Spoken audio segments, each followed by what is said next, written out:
Okay, this is part 2 of Wednesday's lecture. Where we are picking up is we are talking about special matrices. We are in the, we are reviewing a little bit of linear algebra. The next special matrix that we'd like to talk about are orthogonal matrices. An orthogonal matrix is a matrix whose inverse is its transpose. So you'll recall, of course, that a square matrix A, if it has a matrix A inverse, then if I multiply them together, I get the identity matrix I. Well, a matrix is orthogonal if Q times Q transpose is equal to I, and that also implies that Q transpose times Q is equal to I.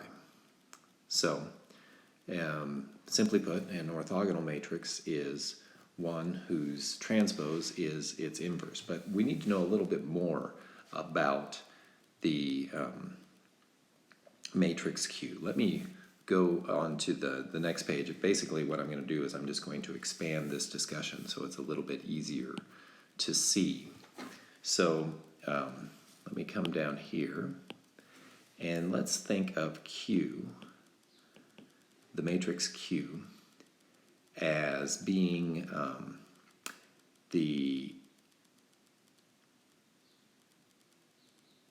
let's write it this way. I'm going to say it's Q1, Q2, QP. Okay? So what I've done here, and actually I need transposes on these, you'll recall that vectors we think of as column vectors. So with this transpose that I've just added, now this Q1 is a row vector, and so Q1 just refers to the first row of Q, Q2 refers to the second row of Q, etc. Okay? Now now if I think about Q transpose, that would be Q1, Q2, QP, right? Okay, now let's think about Q times Q transpose. If I take Q times Q transpose, what we have to do is we have to go across the row of Q and down the column of Q transpose. If I go across row 1 of Q and down column 1 of Q transpose, that gives me the 1, 1 element. So of course we're going to make this matrix. This would give me the 1, 1 element, right? And we know that this equals I, and so what this means is that Q1 times itself, that when I take Q1 transpose times Q1, I'm getting 1 because I know this element has to be 1. Now, if I think about going, let's this time go across row 1 and down column 2. Now that would give me the 1, 2 element, and I know that that's 0 because again Q times Q transpose is the identity, and so Q1 transpose times Q2 gives me 0.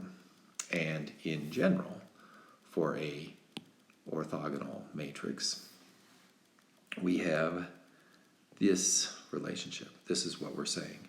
Qi transpose times Qi has to be 1. If I take a vector times itself, that gives me 1. But if I take any two vectors where I is not equal to j, Qj times Qj transpose Qi is going to equal 0. Okay? So that is what this section here is saying. Okay,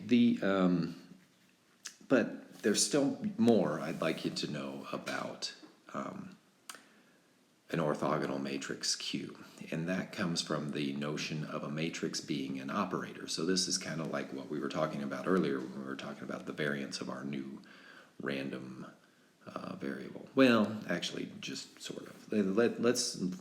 Let's just think of it this way. Let's think of a matrix A being applied to a vector x, and what that, of course, is going to give us out is a new vector y. So here, if we think x is a q-dimensional vector, we let A be p by q. What we're going to get is a vector y, which is p-dimensional. It's in Rp, okay? And so we're going to think of A as an operator or a function, which takes a vector starting in Rq, like x, and spitting out a vector in Rp, like y. Now, thinking about an orthogonal matrix, Q is, or let's suppose Q is orthogonal. Of course, it is square. And we say that Q is distance preserving. What does that mean? Well, what it means is that if I start off with a matrix X, we can talk about its size. The size of the matrix X is the dot product of X with itself times, and then square rooted, right? So that's what I've written here. X transpose X is another way of writing the dot product of X with itself. Or occasionally you'll see inner product or dot product written this way with kind of these angle brackets on both sides. Regardless, the size of X, the magnitude of X, is equal to this. And what I should just say is that's usually written this way. Okay? Now, let's think of Q being our operator matrix. So I'm going to start with a vector X in the p-dimensional space. I'm going to hit it by Q. That's going to give me a vector in the same space, in p-dimensional space, Y. And so, so Y is in Rp. And we can consider the size of Y. And so if I take the magnitude of Y, Y transpose Y square rooted, well, that's the same thing. Because Y is equal to Q times X, that's QX transpose times QX, of course, still under the square root. Applying my rule of transpose, this reverses the order of X and Q and applies the transpose to both, which gives me X transpose Q. But of course, that Q transpose Q is the identity matrix. And so you obtain X transpose X square root. And so what we see is the size of Y, which we have over here, is equal to the size of X. And so we say that it's distance preserving. Now in class I did a little R demo showing this. I took a vector X, I took a particular orthogonal matrix, and what you see is that what this operation does of hitting X by Q is it rotates the vector, because if you think of a vector, the vector X having some distance from the origin, well, if the vector Y is going to have that same distance, it's going to lie on the circle of radius given by that distance. So that's hard to do here in this format, to do this R demo, but the code is posted, and I think there's a comment there that says something about orthogonal matrices, and if you run through those few lines of code, you'll see exactly what I'm doing now. And I encourage you to pause this presentation, do that little R demo, and then come back. Okay? I'll go ahead and press on. Okay, so the last matrix that we talked about in,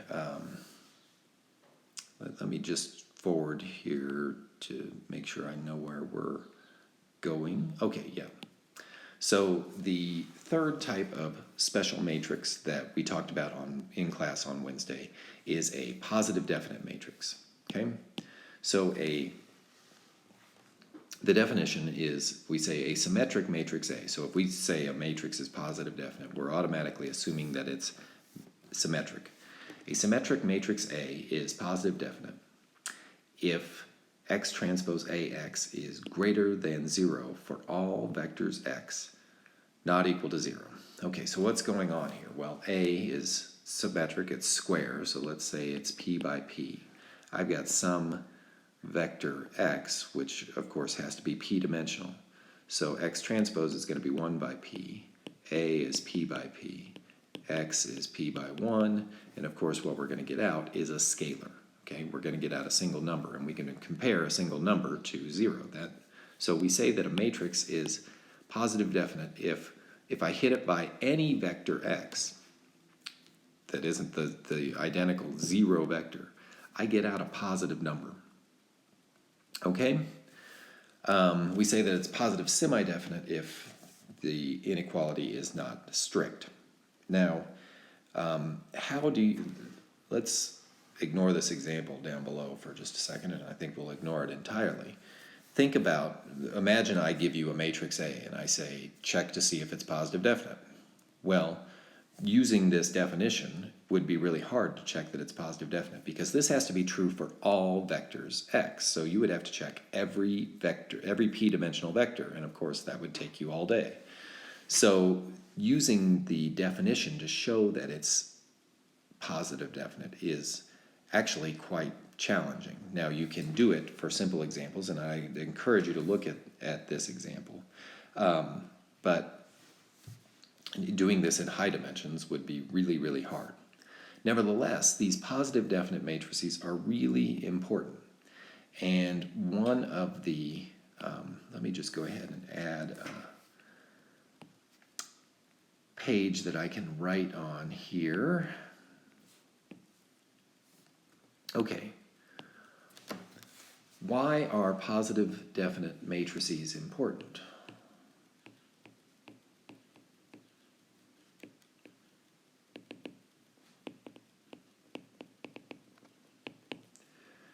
Any covariance matrix must be positive definite.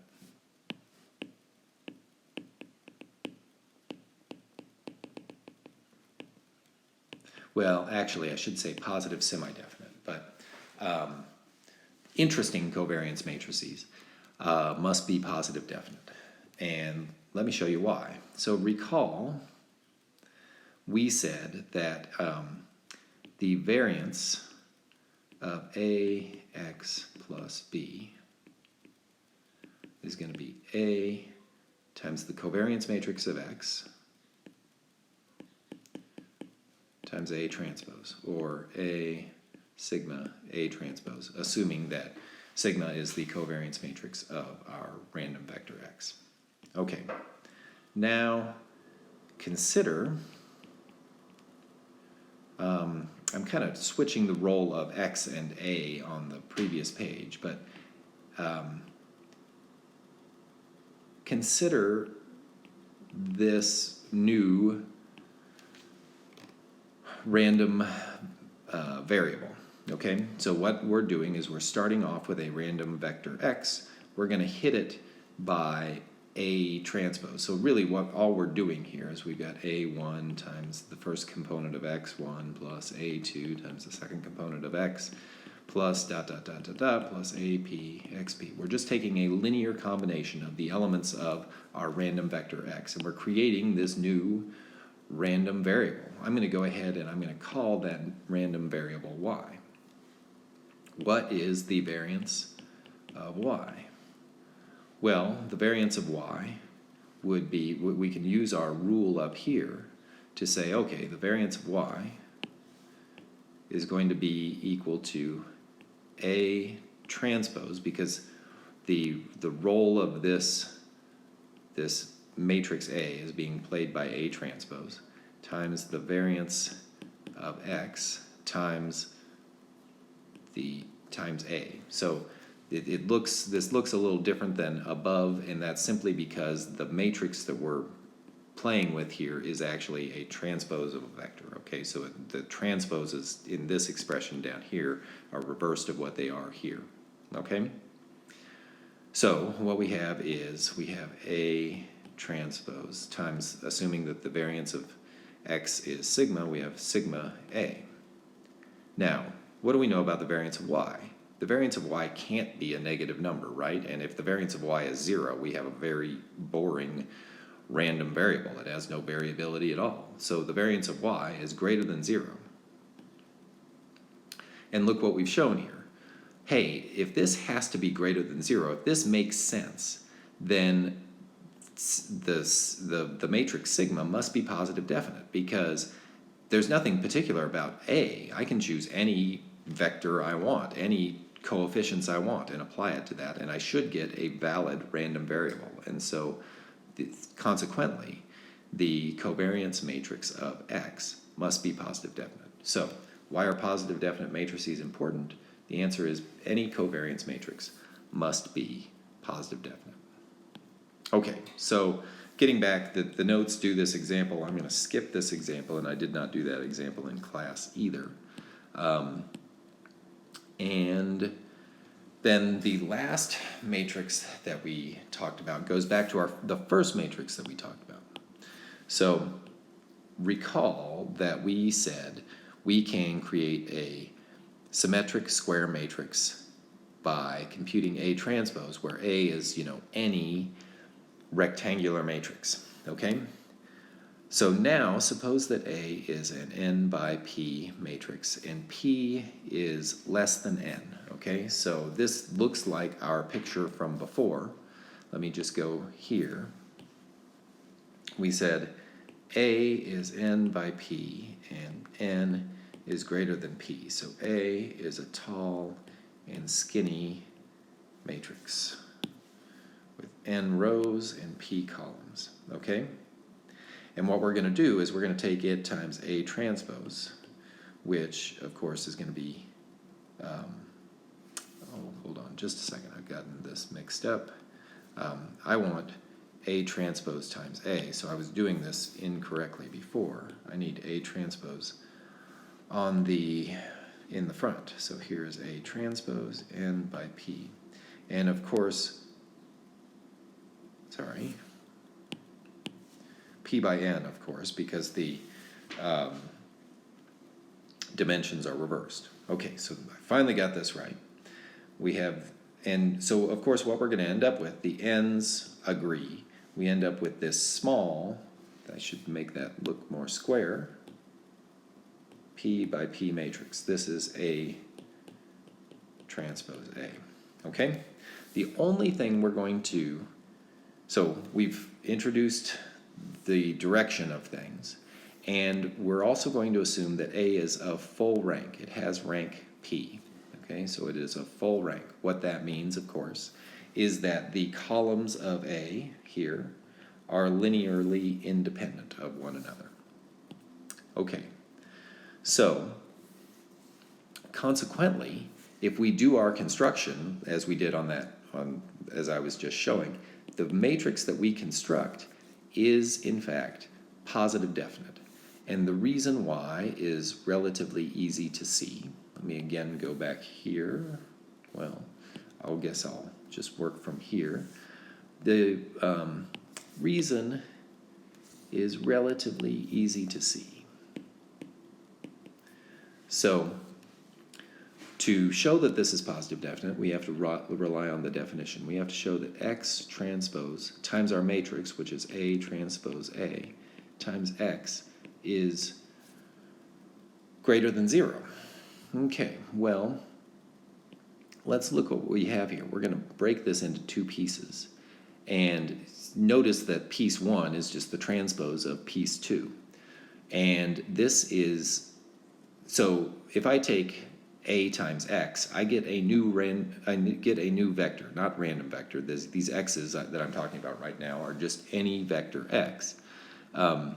So A times X gives me a random vector, which I can call Y. And of course what we have here in the front is Y transpose. And Y transpose times Y has to be greater than or equal to 0,